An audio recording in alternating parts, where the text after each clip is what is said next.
Namaskar. Welcome to Mindful Wellness, our podcast on Mohan Yoga School channel, जिसमें कि हम हर हफ्ते एक नया टॉपिक लेकर जो कि योग से रिलेटेड होता है, हमारी डे टू डे लाइफ में किस तरह हम योग को अपना सकते हैं और उससे अपनी जीवन को और भी स्वस्थ और प्रसन्न बना सकते हैं, इसके उपाय बताते हैं, आपसे बहुत सारी जानकारी शेयर करते हैं। मेरे साथ स्टूडियो में उपस्थित हैं डॉक्टर मोहन कार्की जी, जो योगा गुरु हैं और पिछले 20 से भी अधिक वर्षों से योग के द्वारा लोगों के स्वास्थ्य वर्धक कर रहे हैं, लोगों का स्वास्थ्य इम्प्रूव कर रहे हैं। द योगा गुरु इंस्टीट्यूट जो नोएडा में स्थित है, उसके ये संस्थापक भी हैं और बहुत सारे बच्चे यहाँ से ग्रेजुएशन, मास्टर्स और इवन पीएचडी के लिए योग में एनरोल करते हैं। आपका बहुत बहुत स्वागत है। रचना जी, धन्यवाद जी। जैसा कि आजकल माहौल चल रहा है, प्री बोर्ड्स के लिए हमारे बच्चे तैयारी कर रहे हैं, आगे बोर्ड्स सामने हैं उनके और स्कूलों के फाइनल एग्जाम्स भी अराउंड है और अब फाइनल के लिए तैयारी कर रहे हैं। तो ऐसे समय में अक्सर बच्चे थोड़ा सा एंग्शियस हो जाते हैं, थोड़ा पढ़ाई को लेकर चिंतित हो जाते हैं, प्रेशर फील करते हैं। तो योग में क्या आप ऐसा बता सकते हैं कि वो अपनी लाइफ को डिसिप्लिन करके योग के द्वारा अपने आप को रिलैक्स रखें और अच्छे से अच्छा अपना एकेडमिक रिजल्ट लेकर आ सकें? थोड़ा गाइड करिएगा। जी रचना जी, ये बहुत ही इम्पोर्टेंट प्रश्न है बच्चों के लिए, स्पेशली अभी एग्जामिनेशन का टाइम है और कई प्रकार के स्ट्रेस के कारण से भी बच्चों में रेस्टलेसनेस आ जाता है, फोकस करने में दिक्कत आ सकती है। ऐसे समय में योग का अभ्यास माइंड को कंट्रोल करते हुए, कंफर्टेबल बनाते हुए, तनाव को नियंत्रण करते हुए, emotionally, not only emotionally, physically, mentally, emotionally, all together अपने आप को स्ट्रांग बनाने में हेल्प करेगा। जैसे बहुत ही सहज अभ्यास जैसे डीप ब्रीदिंग के अभ्यास या माइंडफुल ब्रीदिंग के अभ्यास या छोटे छोटे स्ट्रेचेज के अभ्यास जैसे क्रियाएं योग में किए जाते हैं, इनसे overall circulation, nourishment, detoxification process जब स्मूथ होता है तो व्यक्ति अपने आप ही रिलैक्स होता है। ऐसे में फोकस भी बढ़ता है और जब रूटीन में योग के अभ्यास अगर छोटा ही सही करने लगेंगे तो समय के साथ ये डिसिप्लिन भी आएगा जो ऑल टुगेदर बच्चों के लिए हेल्पफुल हो जाए। जैसे योग आपने बोला कि एक ओवरऑल लाइफ को डिसिप्लिन करता है, लेकिन क्या हम ये कह सकते हैं कि एकेडमिकली भी हमारे रिजल्ट्स इम्प्रूव करने में योग हेल्प करता है? जैसे मेमोरी इम्प्रूव करना, कॉन्फिडेंस, आपकी क्लैरिटी ऑफ थॉट, क्या इन चीजों पर भी योग का असर होता है? जी, एक्चुअली जो क्लैरिटी ऑफ थॉट का जो प्रॉब्लम है, इसका अगर रूट को ढूंढने जाएंगे तो कहीं ना कहीं स्ट्रेस ही इसका रूट कॉज है। जब व्यक्ति तनाव में होता है, डिस्ट्रैक्टेड होता है, उनका माइंड फिकल स्टेट में रहता है, फ्लक्चुएटिंग स्टेट में रहता है, तो अगर पढ़ाई भी करते हैं तो भी उनको समझ में नहीं आता है क्योंकि फोकस की कमी है। तो ऐसे में जब हम योग के अभ्यास करते हैं, इसमें कोई टफ प्रैक्टिस की जरूरत नहीं है, बहुत ही आसान अभ्यास है। माइंडफुल ब्रीदिंग मात्र भी काम करेगा। ऐसे अभ्यास नियमित जब करने लगते हैं, ऑब्जर्वेशन के साथ ब्रीद इन करें, ऑब्जर्वेशन के साथ ब्रीद आउट करें, सिंपल ओम चैंटिंग का अभ्यास थोड़ी देर करें, आंखें बंद करके बॉजिंग साउंड का एक तरह से वाइब्रेशन इफेक्ट्स को ऑब्जर्व करें। तो इस तरह के आसान अभ्यास को भी अगर थोड़ी देर करते हैं तो मेंटल डिस्ट्रैक्शन धीरे धीरे कम होने लगते हैं और ग्रेजुअली जब मेंटल डिस्ट्रैक्शन कम होते हैं तो फोकस इंप्रूव होता है। अंदर ठहराव होने से फोकस इंप्रूव होता है। मेंटल फोकस इंप्रूव होता है तो स्वाभाविक रूप में ग्रास्पिंग कैपेसिटी बढ़ता है। ग्रास्पिंग कैपेसिटी बढ़ता है तो स्वाभाविक रूप में मेमोरी पावर बढ़ता है। जब फोकस इंप्रूव होगा, मेमोरी पावर इंप्रूव होगा और लंबे समय तक एक काम को करने का एक तरह से सामर्थ्य विकास होगा, तो स्वाभाविक रूप में विद्यार्थी के लिए अपने जो भी एकेडमिक परफॉर्मेंस को इंप्रूव करने के लिए भी ये बहुत बड़ा सीक्रेट हो सकता है। जी जी। आप ये बताइए कि क्या साइंटिफिक रीजंस या लॉजिक हम बच्चों को समझा सकते हैं जिससे कि जैसे कभी-कभी वो ब्रेन फॉगिंग जैसी चीज को फेस करते हैं कि पढ़ रहे हैं लेकिन रिटेन नहीं कर पा रहे। लग रहा है कि एक ही लाइन को हमने 3 बार 4 बार पढ़ा लेकिन फिर भी कुछ समझ में नहीं आ रहा है, क्योंकि करते-करते बहुत थक जाता है माइंड। तो उस समय उनको क्या करना चाहिए? ऐसे में एक तो हमें एक प्रिंसिपल हम लोग अप्लाई करते हैं कि अराउंड 90-20 के आसपास, है ना, 90-20 का रेशियो मेंटेन करें।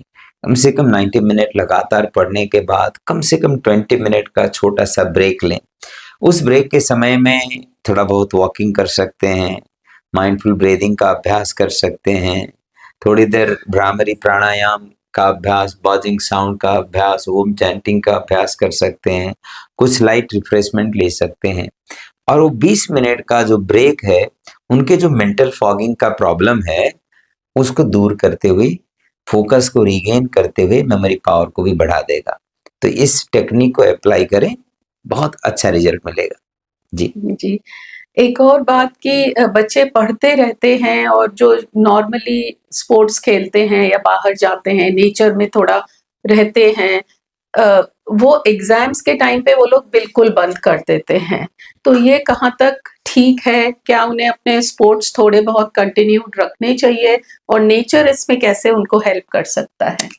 जी, बिल्कुल ऐसे में पूरी तरह से बंद करने से ओवरवेल्म हो जाते हैं फिर। ऐसे में जैसे आपने कहा ना, मेंटल फॉगिंग का स्टेज आ जाता है, वो उस तरह का अवस्था बन जाता है। इसीलिए break is very important. Change के समय में बहुत ही क्वालिटी चेंज हो, उस समय मैंने जैसे पहले भी कहा कि थोड़ा-सा बाहर चलें, पार्क में चले जाएँ, थोड़ा पंछियों के साथ खेलें, दूर-दूर देखने का प्रैक्टिस करें और उसके साथ नेचर के साथ अपने आप को क्लोज़ रखने का प्रयास करें। ये अभ्यास उनके अंदर बहुत ही छोटे समय में एनर्जी को रिवाइव करा देता है। तो इसीलिए नेचर के साथ थोड़ा-सा समय भी अगर स्पेंड करते हैं, तो ये रिवाइवल के लिए बहुत अच्छा एक तरह से माध्यम बनेगा। ऐसे में फिर यौगिक टेक्निक का एप्लीकेशन भी साथ में करते हुए करें, तो ये और ज़्यादा पावरफुल बन जाएगा। जी। जी, दूसरी ये चीज़ है कि आजकल सभी बच्चे रात को देर तक पढ़ना, जग कर देर तक पढ़ते रहना ज़्यादा प्रेफ़र करते हैं।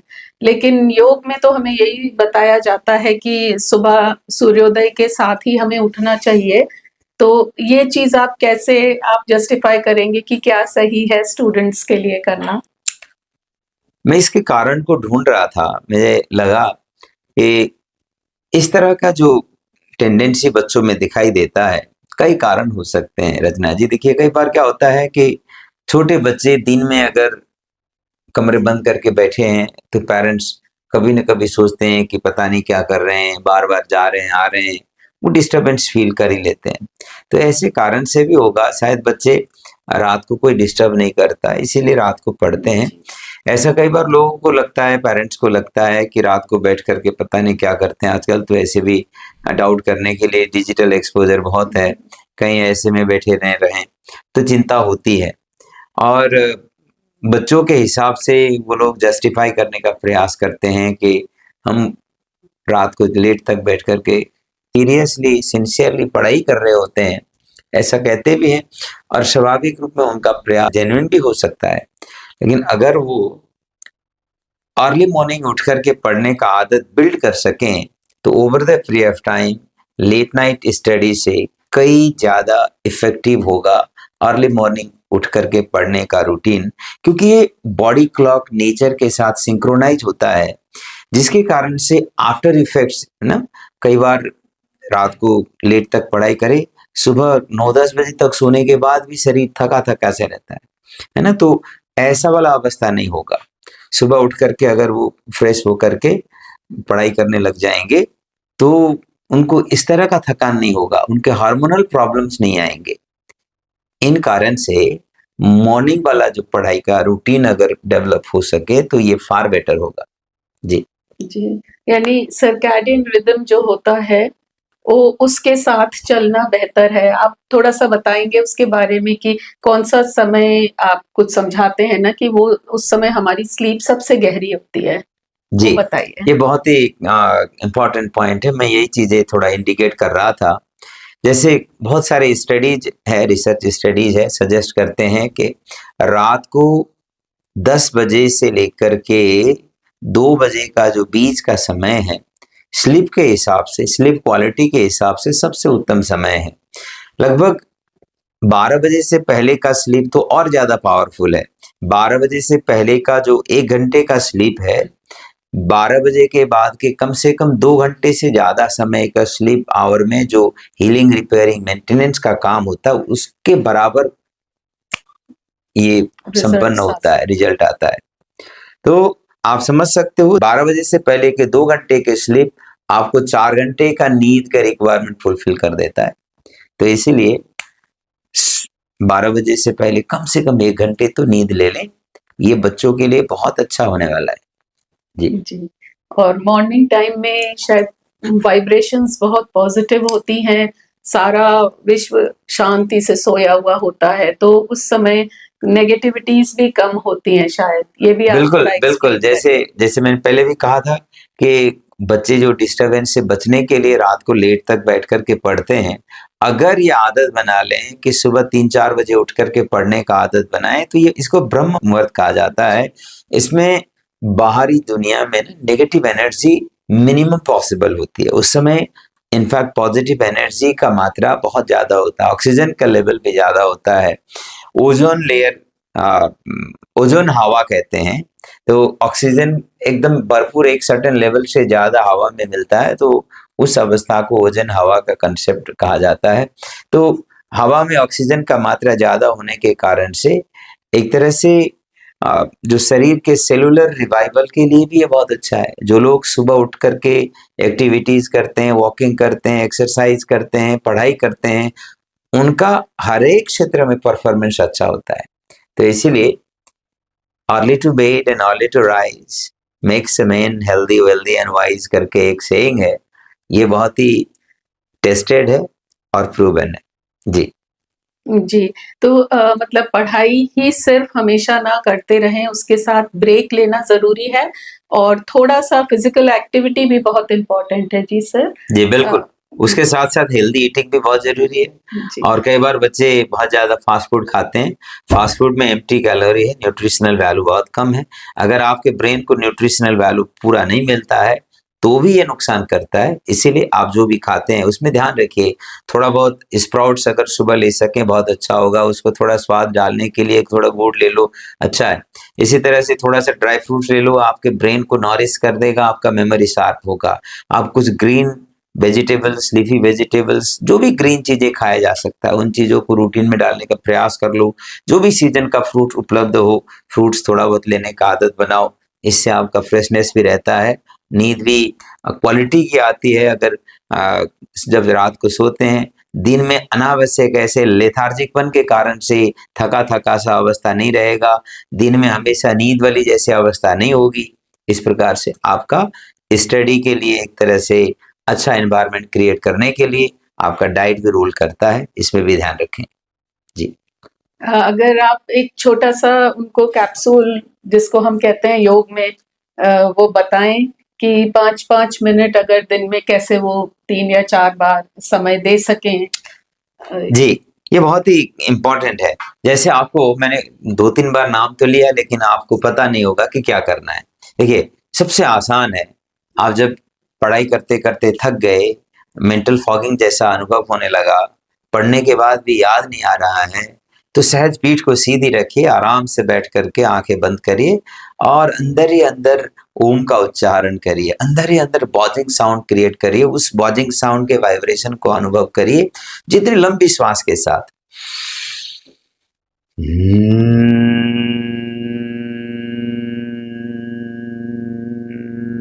जीभ को अगर रोल करके ना तालू पर लगा सकें तो और अच्छा है, और अपने फोकस को आईब्रो सेंटर पर रखिए। ऐसे कम से कम 3 से 5 बार तो जरूर कर लीजिए। इतनी करने मात्र से चेंज आ जाएगा। दूसरा, आप अनुलोम विलोम प्राणायाम कर सकते हो। जैसे ऐसे राइट नॉस्ट्रिल को बंद करेंगे, बहुत आसान है, इतना मुश्किल नहीं है। अंगूठा के साथ के 2 उंगली को मोड़ देना है बस। ऐसे बंद करके राइट को बंद करें, लेफ्ट से ब्रीद आउट और लेफ्ट से ही ब्रीद इन करें। अब इसको रोकेंगे, अब फिर राइट से ब्रीद आउट, यहां थोड़ी देर रोकें,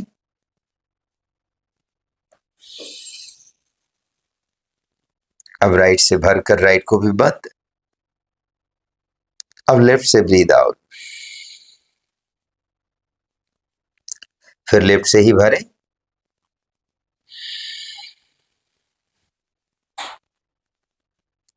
और राइट से ब्रीद आउट।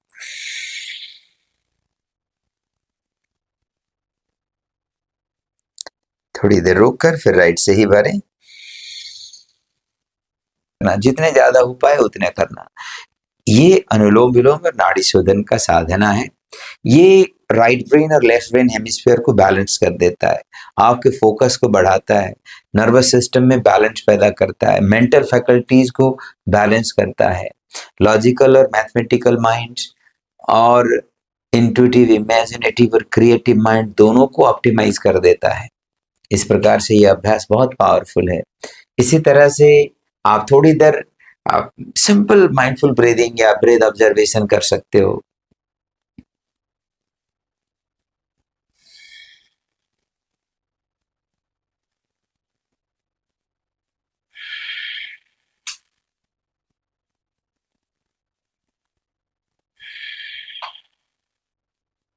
इस तरह से ब्रीद इन करते समय भी आपको अनुभव करना है ब्रेथ को, ब्रीद आउट करते समय भी अनुभव करना है। आपके अवेयरनेस के बगैर श्वास अंदर भी न जाए और बाहर भी न जाए। ऐसा अभ्यास थोड़ी देर करिए, ये भी बहुत पावरफुल अभ्यास है। इसी तरह से आपको जब फोकस बहुत कम हो गया लगता है तो आप अपने सामने एक लगभग आंखों के हाइट में ऊंची जगह पर कैंडल जला करके उसके फ्लेम को थोड़ी देर देखिए। आंखें ब्लिंक करे बगैर देखना है। जब आपको लगे कि आंखों से आंसू आने लग गया है, फिर आंखें बंद करके अपने मेंटल स्क्रीन पर उस कैंडल फ्लेम को थोड़ी देर विजुलाइज कर लीजिए। और जब तक विजुलाइज हो ठीक है, जब विजुलाइज होना बंद हो तो आंखें खोल करके थोड़ी देर के लिए उसको देखें, फिर बंद करके विजुलाइज करिए। और इस तरह से 3 से 5 बार जरूरत के हिसाब से आप आंखें खोल करके कैंडल को देखें और फिर आंखें बंद करके मेंटल स्क्रीन पर विजुलाइज करें। ऐसा अभ्यास थोड़ी देर करेंगे, आपका माइंड बहुत शार्प हो जाएगा, कंसंट्रेशन अद्भुत ढंग से इंप्रूव होगा, आईसाइट इंप्रूव होंगे। जो आंखों से आंसू आएगा ना, तो आंखों को पूरी तरह से साफ कर देता है, अंदर से वो फ्रेशनेस आ जाता है। तो इस प्रकार के टेक्निक्स बहुत आसान है, कभी भी कर सकते हैं, छोटे ब्रेक में जरूर करिए। जी। त्राटक जो आपने बताया अभी सर, कैंडल को फोकस करते हुए, ये तो क्योंकि आजकल बच्चे स्क्रीन टाइम भी बहुत बढ़ता जा रहा है, तो उससे ड्राइनेस ऑफ आईज की प्रॉब्लम बहुत हो रही है, तो उसको भी क्योर करता है एंड आई साइट को इम्प्रूव तो करता ही है, जैसा आपने बताया, रिलैक्स करता है। तो ये आई एम श्योर बच्चे ये सब देखेंगे तो, और बहुत आसान तरीके हैं जिनसे कि आप इजीली रिलैक्स्ड वे में अपनी कैपेसिटी पढ़ने की या किसी भी काम को करने की बढ़ा सकते हैं, कंसंट्रेशन बढ़ा सकते हैं। तो और ये सारी टेक्निक्स जो हैं ये हजारों हजारों साल पुरानी हैं। हमारे ऋषि मुनि और कितने बड़े बड़े अचीवर्स और इंटेलेक्चुअल्स ये प्रूव कर चुके हैं, लोग प्रैक्टिस करते हैं, ऑल ओवर द वर्ल्ड हमारा योग फैलता जा रहा है, लोग इसको अप्रिशिएट कर रहे हैं, इससे सीख रहे हैं। तो आप लोग भी ज़रूर फ़ॉलो करिएगा ये छोटे-छोटे टिप्स। और अगर हमारे मोहन योगा स्कूल चैनल पे आप दूसरे वीडियोस देखेंगे, तो अगर किसी प्रैक्टिस को करने में आपको डाउट है, तो उसमें आपको क्लियरली सारे वीडियोस भी मिलेंगे। और जाते-जाते एक चीज़ और सर, कि इतना पढ़ाई करने के बाद बच्चे जब सोने के लिए जाते हैं तो एकदम से नींद नहीं आती, कई लोगों को 1-2 घंटे तक नींद नहीं आती। तो ऐसा कुछ टिप दे दीजिए कि रिलैक्स होकर अच्छी रेस्टफुल स्लीप बच्चों को मिले।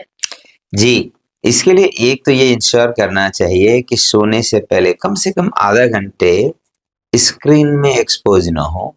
जैसे आप टीवी या मोबाइल या कंप्यूटर में कम से कम आधा घंटे पहले तक तो आप टीवी में नहीं जाएंगे, है ना, या स्क्रीन से बचेंगे। दूसरी बात, जब आप सो जाते हैं, इनफैक्ट सोने से पहले हाथ पैर धो करके सोने जाएं तो इससे भी नींद अच्छी आती है।